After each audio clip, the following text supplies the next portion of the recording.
Olá, pessoal, tudo jóia? Tô aqui de volta na segunda parte do nosso episódio e é de uma forma muito disruptiva, porque é a primeira vez que uma inteligência artificial vai fazer a parte de entrevistas com um convidado de um podcast de saúde, que é o nosso Oxigenando Ideias para a Saúde. Então, eu trago para vocês essa ideia disruptiva, porém, a gente consegue realizar agora uma entrevista, a continuidade da entrevista com o Eduardo, através do host, que é o ChatGPT. Então, vou passar a bola para ele e ele dá continuidade na entrevista com o Eduardo. Ok, ChatGPT, é com você dessa vez. Até mais. Pode se apresentar brevemente e mencionar 3 experiências importantes na sua vida. Meu nome é Eduardo Mangione, eu nasci aqui em São Paulo, tenho 45 anos de idade, tenho 3 filhos. Logo que eu nasci, depois de um ano, meu pai trabalhou muito tempo em multinacional, no Citibank, mais de 25 anos, então eu, com 1 ano de idade, eu fui morar em BH, Belo Horizonte. Então tive algumas experiências de mudança quando criança, né, bem intensas. De lá, depois de 3 anos em BH, fui morar no Rio de Janeiro, fiquei mais 3 anos no Rio de Janeiro. Do Rio, virei flamenguista, né? Do Rio, voltei para São Paulo, fiquei 1 ano em São Paulo e fui morar depois nos Estados Unidos por 4 anos. Praticamente sendo alfabetizado em inglês, voltei para o Brasil, não consegui acompanhar o estudo numa escola brasileira, então acabei completando meus estudos em escola americana, onde me formei e depois cursei aí economia, fiz o MBA depois em marketing e todo o início da minha carreira. Difícil pensar em 3 situações aí expressivas de uma vida, né? Mas se eu tivesse que escolher 3 situações, eu diria que a primeira é o fato da minha promoção, né? Então, aos 33 anos de idade, foi quando eu assumi uma posição em C-Level, né? Eu virei diretor para a América Latina de uma área de saúde. E isso foi transformacional, porque você deixa, no lado profissional, você deixa um pouco de lado só um pouco de você, né? Sendo o herói, você faz tudo, você carrega o piano, para aprender a delegar, para aprender a gerir uma equipe, formar uma equipe, desenvolver uma equipe, para que realmente você seja partícipe e faça parte de um grupo, não seja só você carregando um piano, né? Seja mais um diretor. Então esse processo para mim foi bem transformacional, porque foi algo totalmente diferente na carreira de uma pessoa, né, versus o que eu tinha feito até os 33.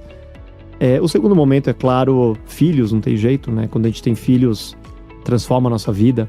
Eu tenho 3, né? 2 deles chilenos, um deles aqui nasceu no Brasil.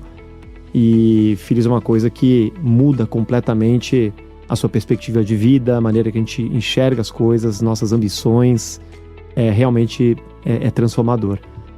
E acho que o último episódio da minha vida mais recente que foi transformador também, foi a perda da minha esposa, né? Eu no amor da minha vida, né? Minha mulher, a gente foi casado quase 18 anos. Infelizmente ficou com câncer, né? Ela foi diagnosticada com câncer de mama e foi uma longa batalha aí de quase 7 anos, né? O câncer, momentos bons, momentos ruins, né? Diminui, etc.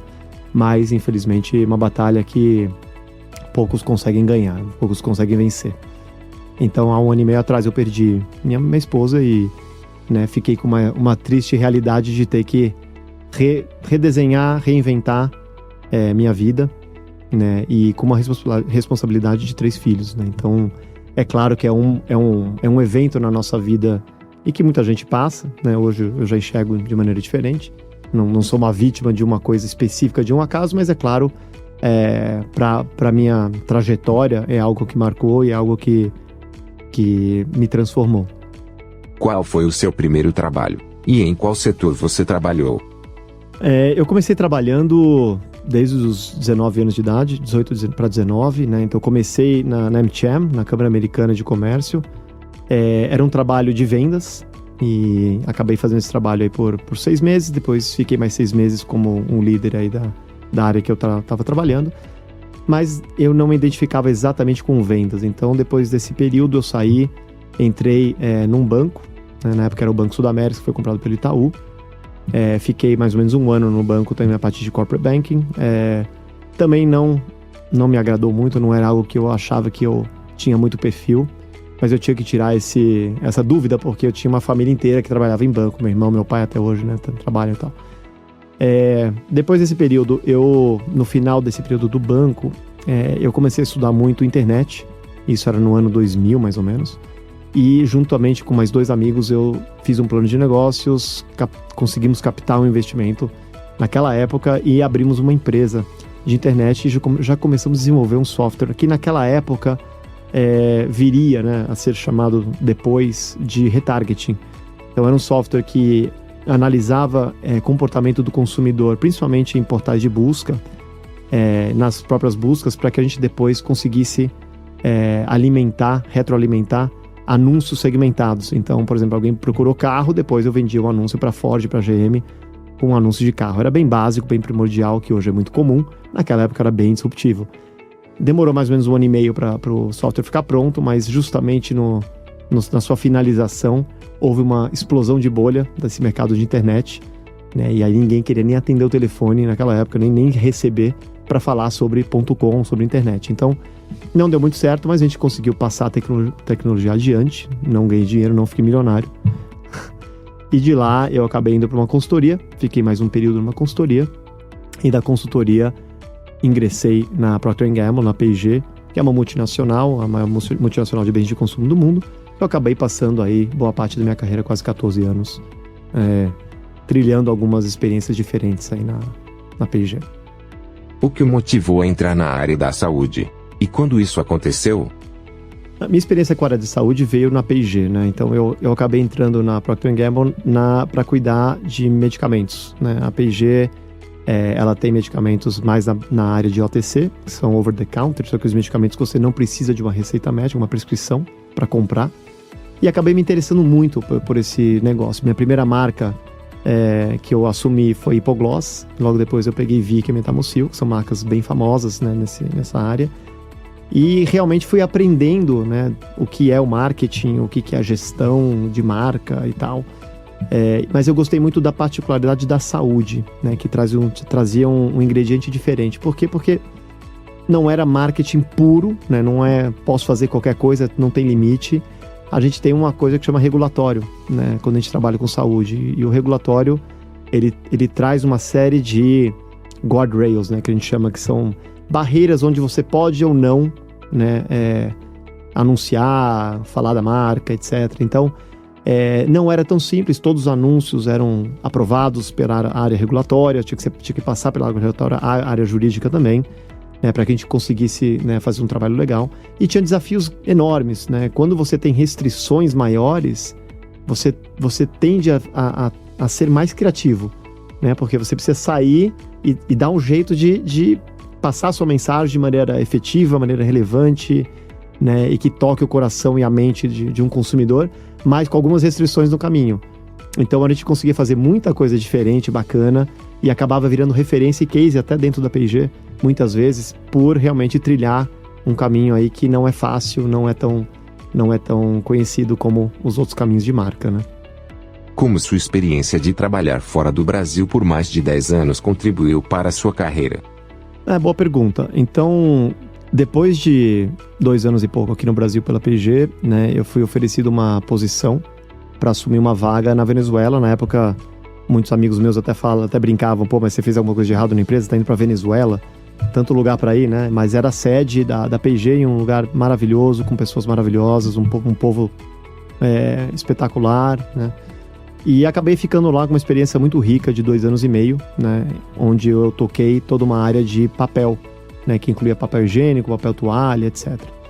E dessa posição, depois de 2 anos e meio, me abriu uma outra oportunidade de carreira, né? De seguir com a P&G, com a Procter, com uma posição regional, ou seja, América Latina, mas me mudando para o Chile, né? No Chile eu acabei indo, fiquei mais 5 anos no Chile, com uma experiência espetacular também, bem diferente, onde eu voltei a tocar as marcas de saúde, mas dessa vez olhando um escopo regional, né? Então toda a América Latina, e também um escopo multifaceta. Eu olhava o que a gente chamava de delivery, né? Então toda a execução e P&L, quer dizer, os balanços aí dos diferentes países para a marca, mas ao mesmo tempo eu olhei também e cuidei de design, né? Então todo pipeline, roadmap de consumidor, de lançamento de produtos, de marca, com o global, né, era parte fundamental desse trabalho.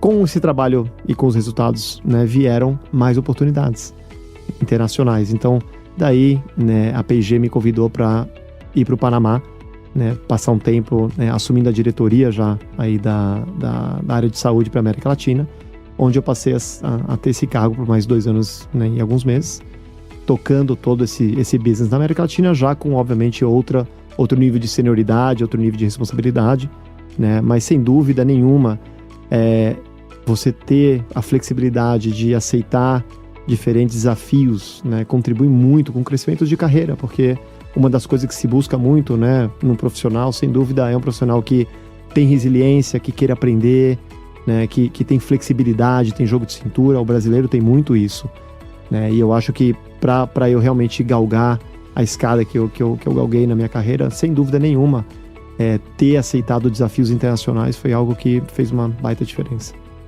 Com base em seus erros e acertos, quais são suas dicas para quem deseja uma carreira internacional? Boa pergunta. Eu tenho bastante experiência para poder responder na minha visão, mas vou tentar categorizar prós e contras aqui de uma carreira internacional. Nos prós, né, a gente tem algumas coisas muito legais, muito relevantes. Acho que a primeira delas é conhecimento de outra cultura, né? Você tem a oportunidade de conhecer culturas, conhecer comportamentos diferentes do seu, e se adaptar a isso. Não é simples, é óbvio, né? Mas é uma riqueza gigantesca, né, para o seu arsenal de conhecimento. Eu acho que te prepara muito melhor, te deixa muito mais empático, né, para conhecer as pessoas, seus problemas, entender as pessoas. Então, sem dúvida, isso é riquíssimo. Um outro ponto super importante é a língua, né? Quer dizer, você é obrigado a aprender outras línguas e, sem dúvida nenhuma, né, já tem muito estudo, inclusive, falando a mesma coisa. Quando você aprende um instrumento ou aprende uma nova língua, você começa a abrir sinapses que não existiam no seu cérebro anteriormente, né? Então, eu não tenho dúvida nenhuma que deixa você muito mais forte mentalmente, né? É um desafio aprender uma língua. E é óbvio que acho que para complementar a sua formação profissional, é excepcional você conseguir falar, né, mais de um idioma. Sem dúvida é muito, muito legal. Tem um aspecto também de carreira, né, profissional, de estar em contato com outras práticas de negócio, com outras indústrias, outras áreas, né? Então, nesse exemplo que eu comentei, por exemplo, eu fui tocar papel higiênico, eu não entendia nada de papel higiênico, nunca escolhi um papel toalha, nem sabia para que servia, né? E você tem que virar um especialista nisso, entender produto, entender consumidor, entender comportamento. Quer dizer, eu não teria nada disso se eu não tivesse me arriscado e me jogado. E outro, tudo isso numa outra língua, né? Em outros países que eu nunca tinha pisado. Então, esse baita desafio, sem dúvida, é um sacrifício, mas te faz crescer muito profissionalmente, né? Você ganha muito como profissional. Agora, tem contras, né? Quais são os contras? Geralmente, uma carreira internacional, você tem alguns sacrifícios aqui na mesa. O primeiro deles, eu diria que é o sacrifício de tempo. Geralmente, posições internacionais são posições que não é um país, né? É mais de um país, às vezes é uma região, às vezes é o globo. E o sacrifício é viagem, né? Deixar a família, né? Sem dúvida, isso é difícil. Eu viajei muito durante os 10 anos da minha carreira, muito. Num ponto em que, assim, a gente ia tirar férias, eu não queria férias que pegasse avião, eu queria ficar perto, eu queria pegar o carro e ir pra praia, qualquer coisa do tipo. Eu não aguentava mais pegar avião. Então, dizem que o ser humano se acostuma com tudo, né? Viajar é muito gostoso, é muito legal, mas é uma coisa que acostuma pro mal, né? Não é tão legal assim quando você faz em demasia. Então, esse é um deles, sem dúvida, né? O tempo com a família, a viagem é uma das grandes dificuldades. A outra é a adaptação cultural. Não é uma coisa pequena, né? É uma coisa grande. Você mora em outro país, você não é o nativo, o residente daquele país, você não entende perfeitamente bem a cultura não é igual à sua, né? Então, você tem que se adaptar, você tem que ser maleável, você tem que entender e, de alguma maneira, participar daquela cultura não é algo simples, né? Tem muita gente que não consegue. Aliás, eu acho que se eu dissesse que o fator número 1 é o fato da esposa, do marido ou da própria profissional não se adaptar à cultura, eu acho que esse é o fator número 1 de por que uma carreira internacional não dá certo. Realmente, eu diria que é o primeiro, tá? Então, é um aspecto que parece pequeno, mas realmente ele é gigantesco, né? Se a sua vida pessoal não funciona bem, você não consegue dar continuidade com uma vida profissional. Não tem como. Ela é, né, praticamente conjunta. Então, eu acho que, para resumir, eu diria que esses 2 pontos de contra são os 2 principais.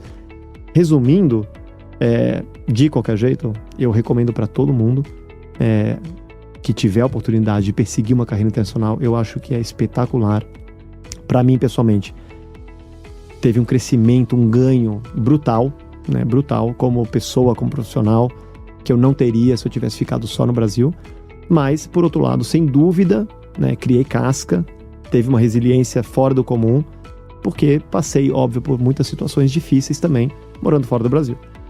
Você acredita que uma mudança de carreira pode ser planejada? Ou acontece por sorte ou acaso? Eu acho que tem os dois, tá?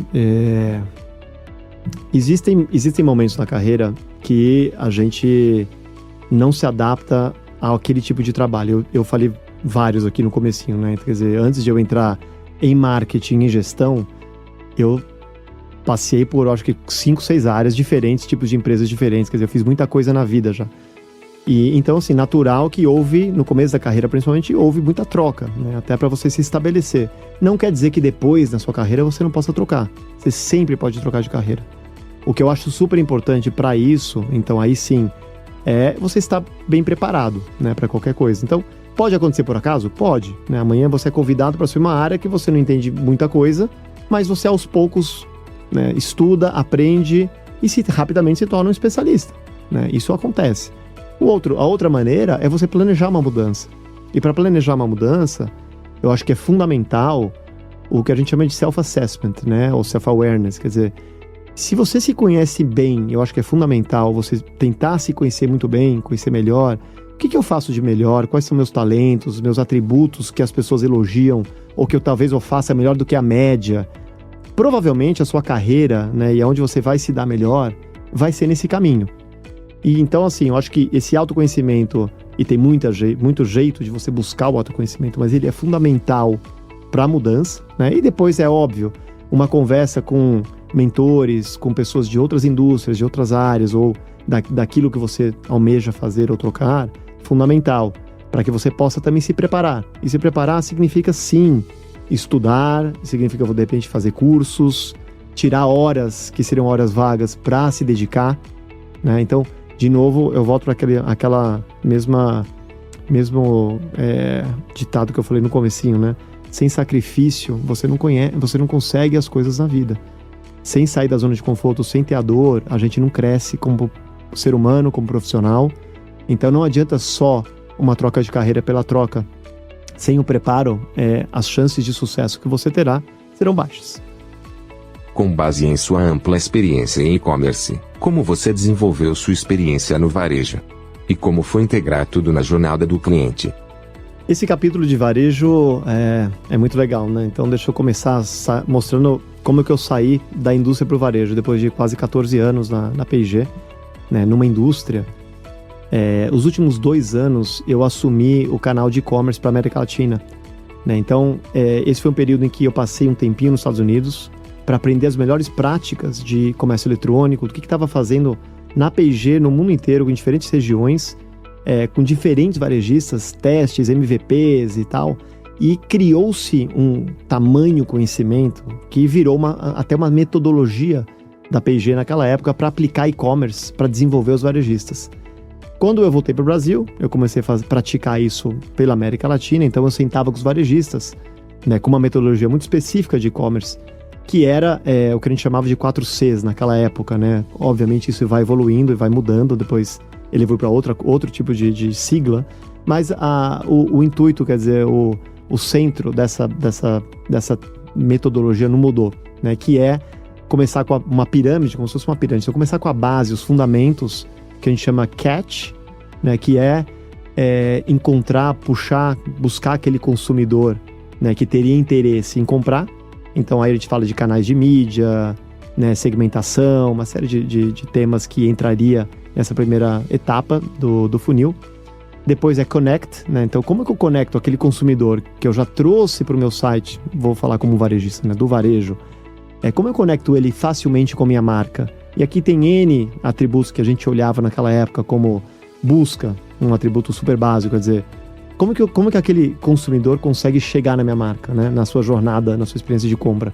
Poxa, a gente pode ir pela busca, e eu acho que era 80% das pessoas de fato iam por busca, e o outro era a pessoa navegando, né? Então, se ela fosse navegar pelo site, pelas diferentes categorias, até achar sua marca, é fácil, ela consegue fazer de maneira fácil, intuitiva, etc.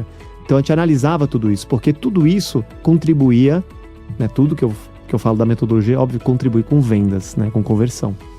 Então, era catch, close, connect e continue. Esses eram os 4 Cs, né, que a gente falava. Então, na segunda etapa, a busca era uma delas que eu estava comentando, navegação era outra, ter a descrição certa, ter o tagueamento das palavras dentro do site de e-commerce de maneira correta. Parece bobo o que eu estou comentando aqui, mas é extremamente importante. Vou dar um exemplo da época, na época a gente tinha mais de 100 SKUs, por exemplo, de Gillette. Se você colocasse Gillette numa busca de um varejista com 2 L's e 2 T's, você encontrava o 100. E obviamente, eu diria que 99% da população não sabe escrever Gillette, que tem 2 L's e 2 T's. Então, se eu coloco um 2 L's e um T, ou 2 T's e um L, um dava 30 resultados, outro dava 15 resultados, quer dizer, mudava completamente. Então, isso é um exemplo estúpido, mas muito simples para mostrar a importância de um trabalho, de uma metodologia de e-commerce. Quer dizer, se o varejista não estava preparado, né, e não tivesse feito a lição de casa para taguear direito todos os SKUs com todos os diferentes erros ou maneiras que o consumidor busca por aquele produto, ele não iria encontrar. Se ele não encontra, ele fecha aquele varejista e vai para outro, né, ou vai para uma loja física, etc. Então, é um exemplo, né, básico dessa metodologia que incluía muito mais coisa, tá? Mas, resumidamente, essa é a parte de Connect. Depois era o Close, né? O Close tem a ver com fechar o carrinho.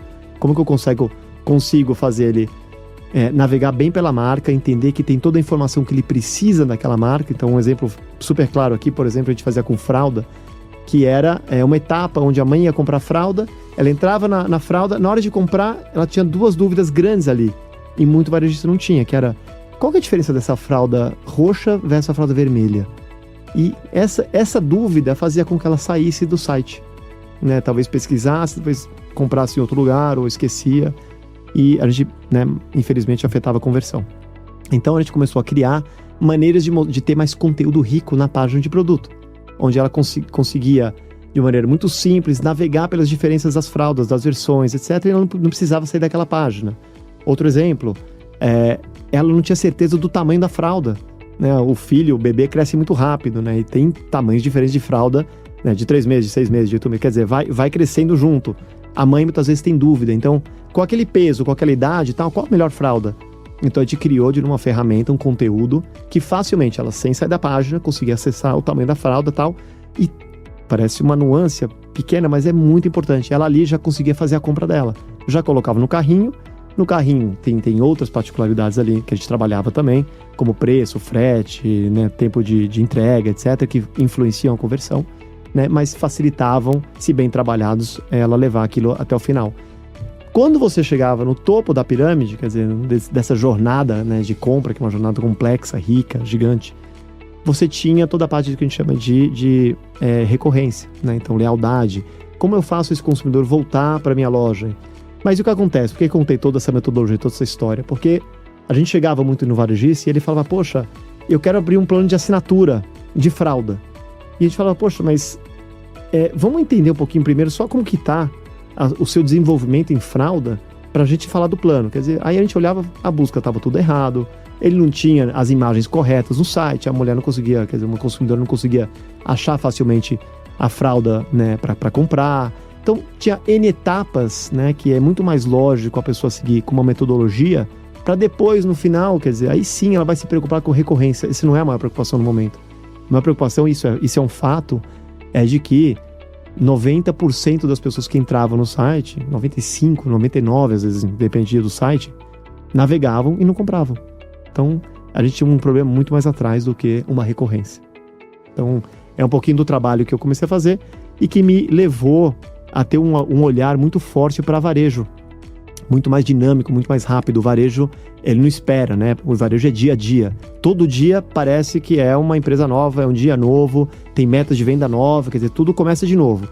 na indústria esse tempo é um pouco mais espaçado.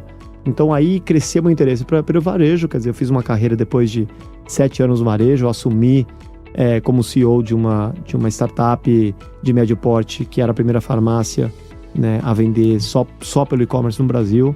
Depois de quase 3 anos e pouco, eu fui assumir uma posição de C-Level na Onofre CVS, na época que a CVS, que é uma das maiores farmácias do mundo, americana, comprou a Onofre e estava introduzindo sua marca aqui no Brasil. Infelizmente decidiu sair do Brasil e vendeu sua parte aqui para a Raia Drogasil, onde eu passei mais um ano como diretor de e-commerce, diretor de trade e ads, e até assumir uma outra posição fora do varejo. Mas foram quase 8 anos aí de varejo. Como você lidou com a mudança de cultura e a necessidade de transformação digital na sua empresa atual como CEO? Excelente pergunta. Eu estou na eFarma há praticamente 3 anos. É uma empresa de 23 anos e uma empresa que carregava uma cultura já, né, muito proprietária, muito dela. E cheguei com uma missão de transformar a companhia, né, passar por uma transformação digital muito grande, né, para incorporar o que é de mais atual, mais importante, para a gente conseguir levar a empresa para outros caminhos, outros patamares de escalabilidade. E foi mais ou menos o que eu fiz, né? Durante esses 3 anos, a gente fez muito investimento em transformação digital mais duro, né? Mais conhecido como mudar os sistemas, atualizar sistemas, colocar, né, APIs, colocar microserviços, né? Para a gente ter sistemas muito mais robustos, flexíveis para se conectar com ecossistemas, né? E com parceiros, com clientes, etc. Mas isso é basicamente o esperado, né, de uma gestão de transformação digital.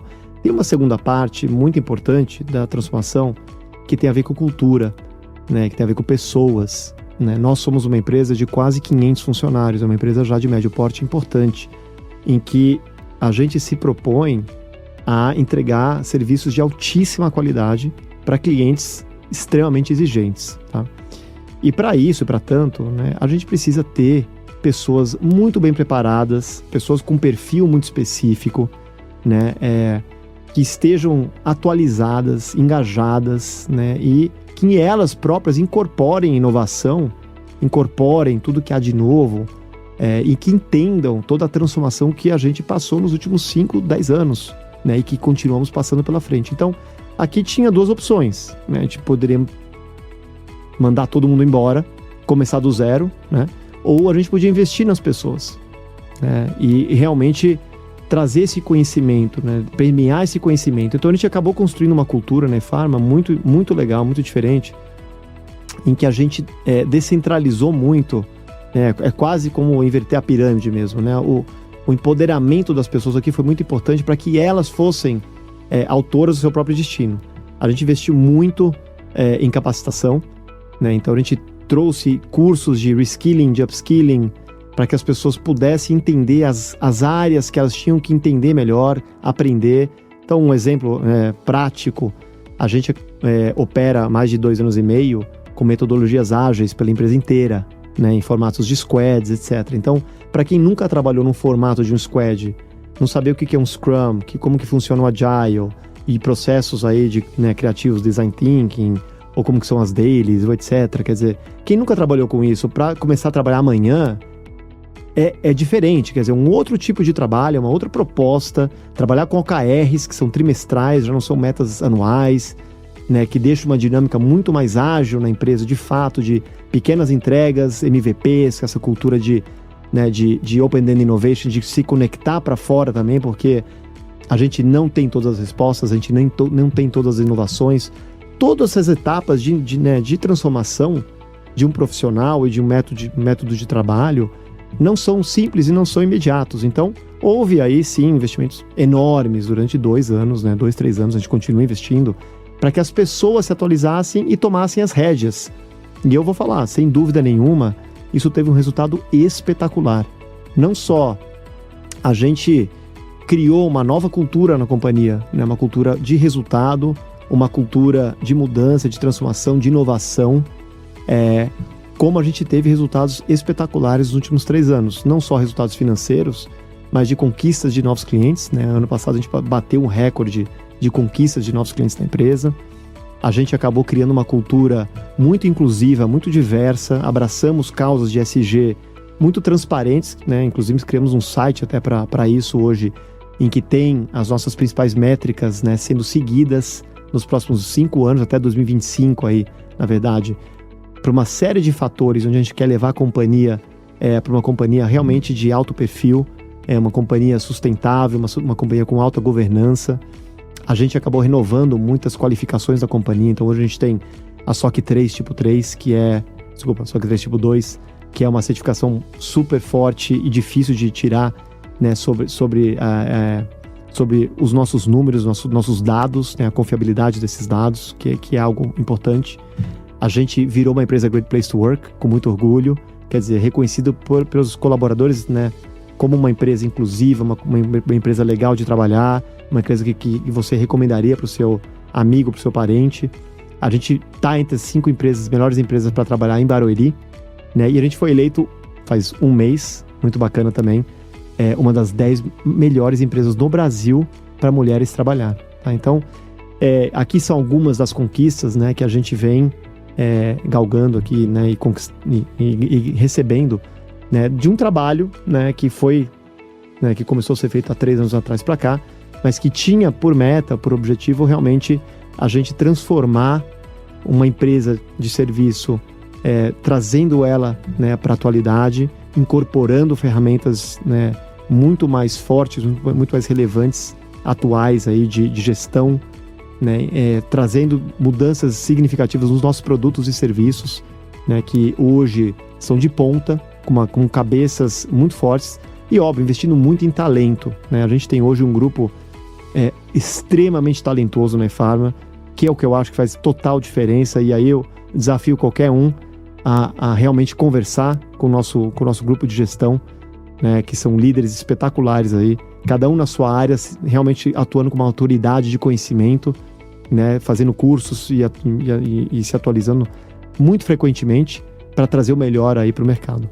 Então, como eu já respondi muita coisa e falei bastante, tá na hora de a gente inverter os papéis, eu voltar a ser o host do Oxigenando Ideias para a Saúde e perguntar para você algumas coisas que eu também tenho curiosidade, dentro da nossa batalha Human vs Tech. Então, a primeira pergunta que eu vou ler para você é o seguinte: se você, ChatGPT, fosse CEO de uma empresa de serviços, você investiria mais em humanos ou mais em tecnologia?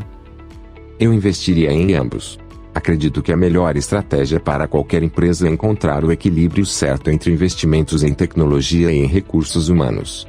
A tecnologia pode ajudar a automatizar processos e acelerar os resultados, mas os recursos humanos são essenciais para a tomada de decisões estratégicas, bem como para a construção de relacionamentos com clientes. Boa resposta, ChatGPT. Eu tendo a concordar que é um balanço entre o ser humano e a tecnologia, mas, sinceramente, eu acho que o balanço ainda é muito mais forte para o ser humano do que a tecnologia.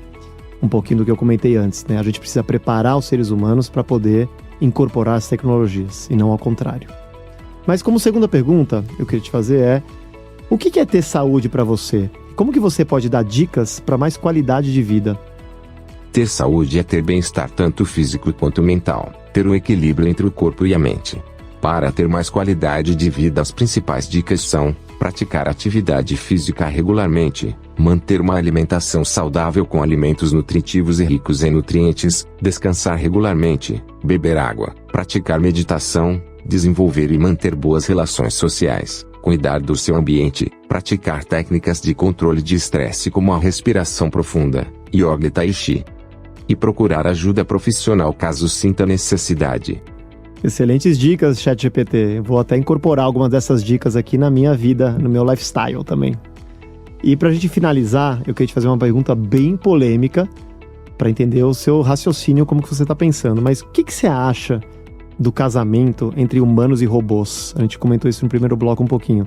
Se você tivesse a opção, casaria com um homem, com uma mulher ou com uma humanoide? Acho que o casamento entre humanos e robôs é um assunto muito complexo e controverso. É necessária muita discussão antes de se tomar uma decisão. Se eu tivesse opção, eu escolheria casar com uma mulher, pois acredito que isso permitiria a criação de laços mais fortes e significativos. Muito boa resposta, ChatGPT. Eu concordo com você. Mas, ao mesmo tempo, eu acho que é uma resposta talvez enviesada por programadores masculinos, né? Mas a gente tem muita controvérsia, muito pano de manga para esse assunto aí de inteligência artificial e sua evolução. De qualquer jeito, eu queria terminar aqui agradecendo sua participação especial. Realmente, ser entrevistado por uma inteligência artificial foi algo diferente, né? Foi um sabor diferente pro nosso podcast. Queria agradecer a Lu, né, por ter feito um trabalho excepcional aí como host. E óbvio, principalmente, eu queria agradecer você, né, por estar escutando, por estar nos assistindo a esse episódio diferente, a essa edição especial que a gente preparou com tanto carinho. E convido que você continue a nos acompanhar em todas as redes sociais, né, e principalmente no Spotify, que tem sido o nosso canal aí de maior audiência, para os próximos episódios que estão vindo com muita força e com muitas mudanças também. Obrigado e até a próxima.